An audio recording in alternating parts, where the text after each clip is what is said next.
क्या आपके शादी को 1 साल से ज़्यादा हो गए हैं? क्या आप 1 साल से ज़्यादा अनप्रोटेक्टेड रिलेशन रखने के बाद भी प्रेगनेंसी नहीं रख पा रही हैं? तो ये वीडियो आपके लिए।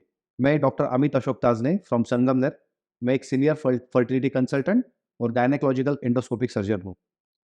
आज ये वीडियो में हम आपको समझाएँगे कि नॉर्मली प्रेगनेंसी कैसे रुकती? अगर किसी कपल में कुछ भी प्रॉब्लम ना हो, सब कुछ नॉर्मल है, तो उनमें प्रेगनेंसी कैसे रुकती है? आज मैं आपको ये टॉपिक समझाऊँगा। ये नॉर्मल यूटेरस होता है। ये यूटेरस का मुँह, जिसे हम सर्विक्स बोलते हैं, यूटेरस को हम साधारण लैंग्वेज में गर्भाशय बोलते हैं। ये वजाइना होता है, योनि होती है जहाँ पे संबंध रखा जाता है।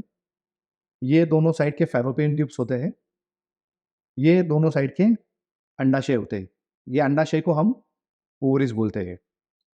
नॉर्मली क्या होता है कि जो लेडीज़ में 22 दिन से लेके 32 दिन तक एमसी आती है, उन्हें हम नॉर्मल मेंस्ट्रुअल साइकिल कंसीडर करते हैं।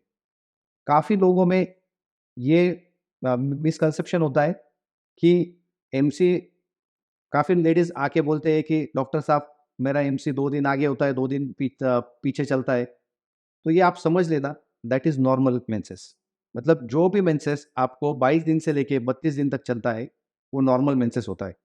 नॉर्मली ये लेडीज़ में डे 1 में रिक्रूटमेंट, मतलब यहाँ पे फॉलिकल बनना, रिक्रूट होना शुरू हो जाता है और वो पूरा मैच्योर होके 12वें दिन से लेके एमसी के 12वें दिन से लेके एमसी के 18वें दिन तक पूरा मैच्योर होके बाहर निकलता है।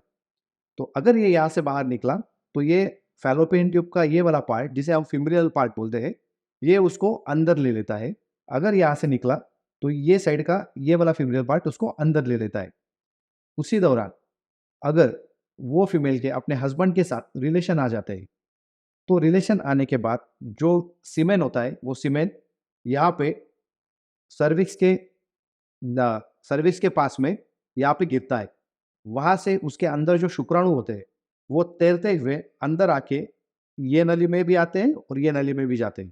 तो जहाँ अगर ये अंडा यहाँ से आता है, तो इसको ये यहाँ पे फर्टिलाइज़ करता है, नली के ये वाले बीच वाले पार्ट में, जिसे हम एम्पुलरी पोर्शन बोलते हैं। यहाँ पे भी सेम होता है। तो ये जब ये फर्टिलाइज़ेशन होता है, तो ये कुछ दिन तक, 5 से 7 दिन तक अंदर ही उसका भ्रूण बढ़ना शुरू हो जाता है।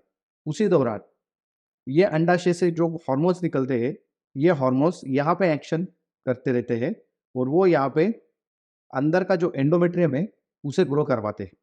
ये एंडोमेट्रियम जब ग्रो होते रहता है, तो ये भी अंदर धीरे-धीरे अंदर आके ये अंदर यहाँ पे इम्प्लांट होता है। तो ये अंदर इम्प्लांट होने के बाद ही हम बोल सकते हैं कि प्रेगनेंसी रुकी। फिर वो लेडीज़ को एमसी आती नहीं, फिर हम यूरिन का जाँच करवाते हैं, यूपीटी उसका पॉज़िटिव आता है, या ब्लड का टेस्ट सीरम बीटा एचसीजी करवाते हैं, वो बीटा एचसीजी के लेवल्स हायर साइड पे रहते हैं।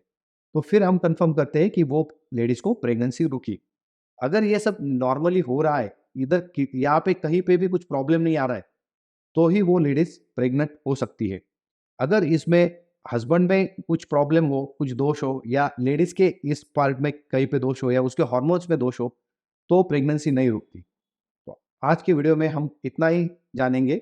इसके आगे अगर आपको कुछ भी क्वेरीज़ रहे, या कुछ भी एक्सपर्ट्स को हमारे पूछना रहे, तो नीचे दिए हुए लिंक में दिए गए हुए नंबर पे आप कॉल कर सकते हो और हमारे एक्सपर्ट से या मुझसे बात कर सकते हो। Thank you.